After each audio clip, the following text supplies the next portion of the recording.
Before anyone asks, no, I've not seen Transformers 1 just yet. The early release was at a very inopportune time for me, so I never got a ticket. Hopefully I see it by Friday, but you know what? Since it went so nightmarishly badly last time with Rise of the Beasts, absolutely tanking my channel views due to trying to be algorithmically synergistic with it, let's do it again with Transformers 1. You know what they say? Sanity is trying the exact same thing twice and expecting different results. It's Transformers 1 Mainline Bumblebee, or B127, or Prime Changers, or whatever their terrible names are.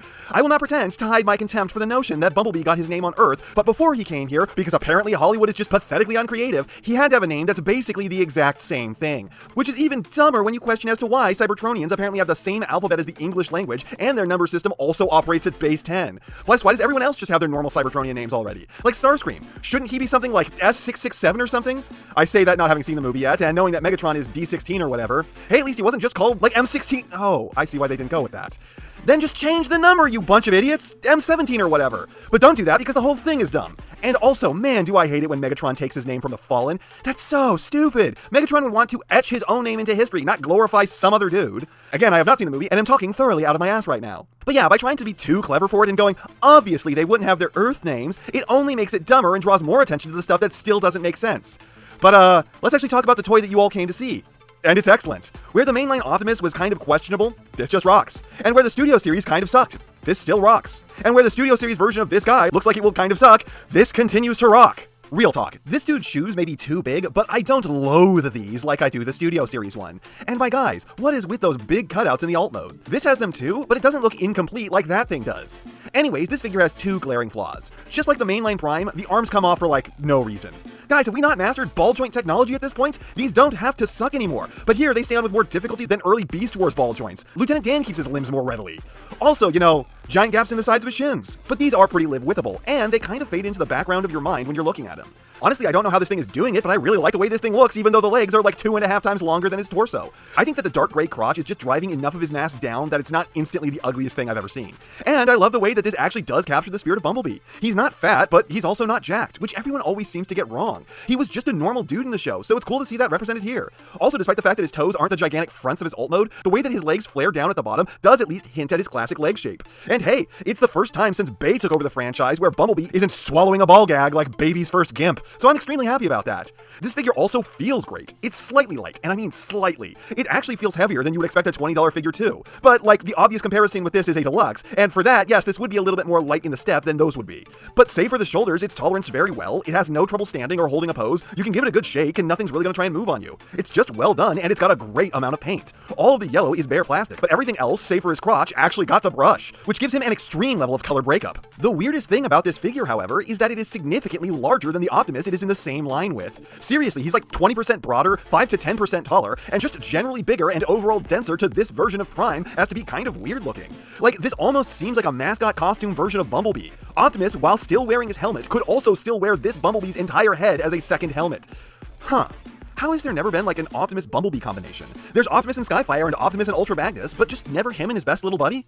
Anyways, speaking of the head, it's pretty great. For once, a movie Bumblebee that doesn't look like a horrible sex pervert. Though there is something mildly uncanny about this broad-faced, dead-eyed nightmare who wants to slowly feed on my soul while I sleep. But I'm super happy to see the liquid metal faces returning. I was so sick of the whole, their faces have to be made of a billion parts because flexing metal faces on hyper-advanced space robots are stupid thing that they were. It's the eyes! That's what's off about this, it's the eyes. The face was designed to work with a more human set of eyes with the bright irises and dark sclera because that's the one thing from the Bay films that they're keeping, even if it makes the Autobots look deeply threatening.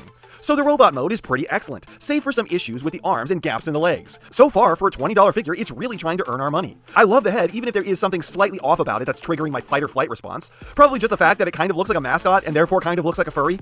But so far, this is a solid deluxe that costs less than a deluxe, so I'm pretty happy. For accessories, he comes with his gun hand. I do not and will never respect this accessory. Gun hands are stupid and ugly. They hurt the logic of scenes, and also, simply holding a gun looks way cooler. There's a reason why James Bond doesn't have a pistol slide just jutting out of a wrist stump in this picture, and a reason why Space Cobra looks like a moron, and it's not just the mop top and the red leotard.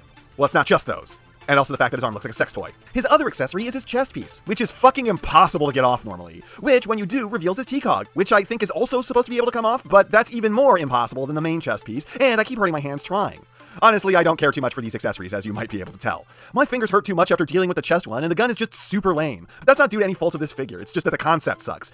At least it's kind of blast effect compatible. Then the posing is also really good. Head has a slight amount of side to side, a full rotation, and you can untransform it for a decent down. Shoulders have like 1 degree less than a 90, and a decent backwards butterfly, like 1 degree more than 90 elbows, no wrists, hips are like 1 degree impeded back, and unimpeded forward into the side. Though going out to the side tends to pop the ball joint off its peg. Again, guys, this is a known technology. How did you keep messing this up?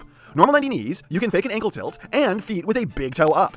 It's missing its wrists, and it's mostly pretty average, but it does have backwards butterflies, almost nothing below average, and it's got a pretty good head. So while this would be fine if it were a standard deluxe, the fact that it's only $20 really helps this stand out, and also kind of drive home how lazy Hasbro often is.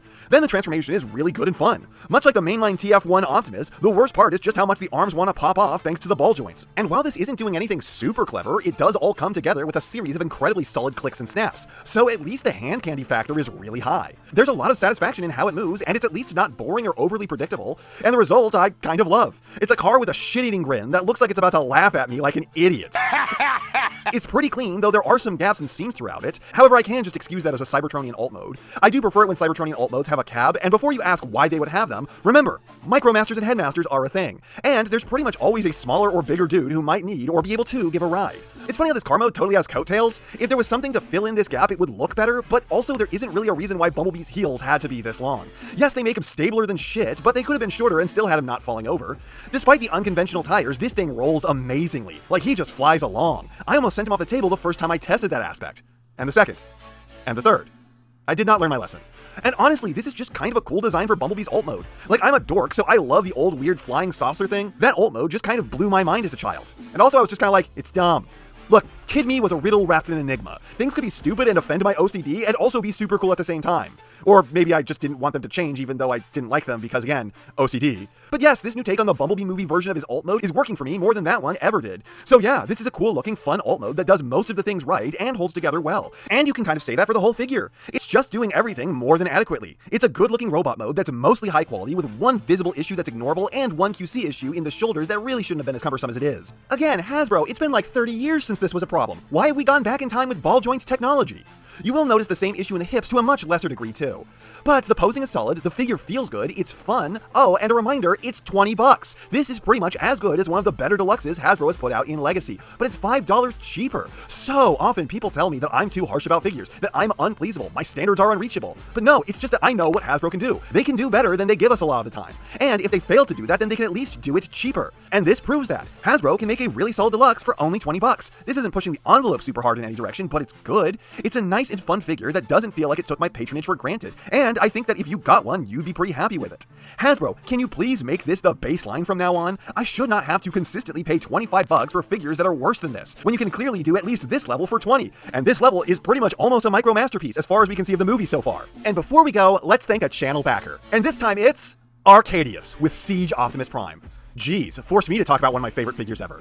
I mean, what is there really to say about the Siege Boy at this point? As much as the show tried to ruin it, it's a slick new design for Optimus that just had a great vibe. I remember looking at the renders before this figure ever came out and being absolutely enthralled. It poses great, yet another reason why the Earthrise was worse, having less range in all of its joints except for the hips when compared to the Siege, and talk about hand candy. People always tell me that they don't know what I mean until they get a Siege Optimus and go, whoa, this thing feels different. It's just so unbelievably fun to simply hold.